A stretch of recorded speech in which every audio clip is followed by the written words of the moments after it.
नमस्कार दोस्तों प्रयागराज में 13 जनवरी 2025 से महाकुंभ की शुरुआत होने जा रही है, लेकिन उससे पहले मजहबी घमासान शुरू हो गया है।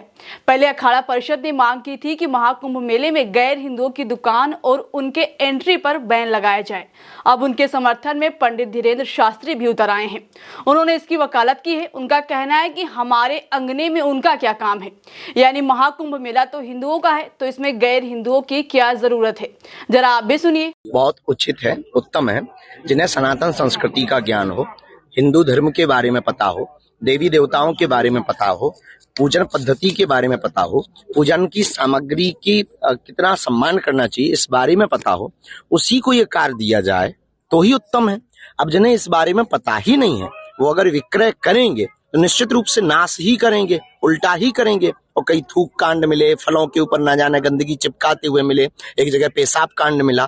इससे ये सिद्ध होता है कि हो सकता कुछ षड्यंत्रकारी, हम ये नहीं कहते कि वो लोग हो सकते, कोई भी हो सकता। इसलिए गैर हिंदुओं को प्रवेश वर्जित महाकुंभ में कर देना चाहिए। और मेरे अंगने में तुम्हारा क्या काम भाई? वहां पर त्रिवेणी है, संगम है, महाकुंभ है, संतों का दर्शन है। तुम्हें कथा से लेना देना नहीं, तुम्हें हिंदुत्व से लेना देना नहीं, तुम्हें सनातन से लेना देना नहीं, तुम्हें राम से लेना देना नहीं। जब तुम्हें राम से कोई काम नहीं है तो राम के काम से तुम्हारा क्या काम? दोस्तों, कितनी हैरानी की बात है कि वही पंडित धीरेन्द्र शास्त्री हैं जिनकी कथा सुनने के लिए लोग दूर दूर से आते हैं। उनके दरबार में लाखों लोगों का जमावड़ा होता है। कथा से ही लोग कुछ ना कुछ सीख लेते हैं, उसे अपने जीवन में उतारने की कोशिश करते हैं। लेकिन जब इस तरह से इनकी तरफ से ऐसे बयान दिए जाएंगे तो समाज पर क्या प्रभाव पड़ेगा, समाज में क्या संदेश जाएगा। ऐसा पहली बार नहीं कि पंडित धीरेन्द्र शास्त्री चर्चाओं में आए हैं। अक्सर वो गैर हिंदुओं के खिलाफ कुछ ऐसा बोल देते हैं जिसकी वजह से चर्चाओं में आ जाते हैं। कभी सनातन धर्म पर खतरे की बात करते हैं, तो कभी देश को हिंदू राष्ट्र बनाने की मांग करते हैं, और अब महाकुंभ मेले से मुसलमानों को दूर रहने की बात कह रहे हैं। जबकि अगर देखा जाए तो वो खुद इससे अछूते हैं। जब पंडित धीरेन्द्र शास्त्री अरब मुल्क जाते हैं तो वहां के मुस्लिमों के साथ उनके बराबर में बैठते हैं। वहां पर भेदभाव नजर नहीं आता है। हम आपको तस्वीर दिखाते हैं, देखिए कैसे अरब मुल्क के मुसलमानों के साथ हाथ जोड़े खड़े दिखाई दे रहे हैं पंडित धीरेन्द्र शास्त्री। अब लोग इसी तस्वीर को लेकर सवाल उठा रहे हैं कि क्या इनको देश के मुसलमानों से ही दिक्कत है, विदेश के मुसलमानों से नहीं।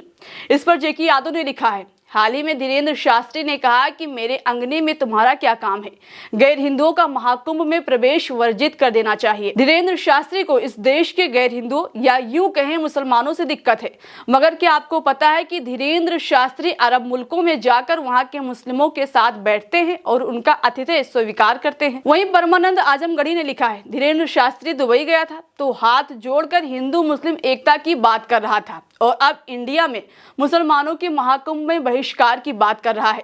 इन पाखंडियों से देश की एकता को सबसे ज्यादा खतरा है। इसके अलावा राहुल गुप्ता नाम के एक यूजर लिखते हैं, महाराज जी गरीब मुसलमानों से नफरत करते हैं और अमीर मुसलमानों के सामने नतमस्तक हो जाते हैं। वहीं एक और अरुण कुमार नाम के यूजर लिखते हैं, अपने घर में मुस्लिमों के खिलाफ जहर उगलेंगे और दुबई में जाकर उन्हीं मुस्लिमों से दोस्ती करेंगे। गजब है यार।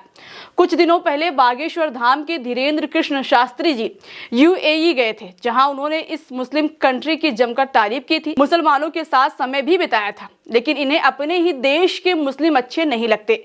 बागेश्वर धाम वाले धीरेन्द्र शास्त्री का कहना है कि प्रयागराज में शुरू होने जा रहे महाकुंभ में गैर हिंदुओं का प्रवेश वर्जित होना चाहिए, क्योंकि यह बहुत पवित्र आयोजन है और दूसरे धर्म के लोगों के व्यवहार से महाकुंभ की पवित्रता प्रभावित हो जाती है। धीरेन्द्र शास्त्री का कहना है कि मेरे अंगने में तुम्हारा क्या काम है।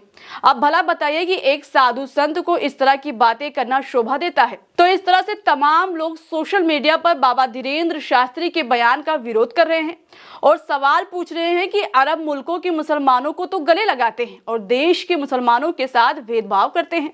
फिलहाल इस खबर पर आपकी क्या है राय? आपकी जो भी राय हो अपनी राय कमेंट बॉक्स में हमें जरूर बताइएगा।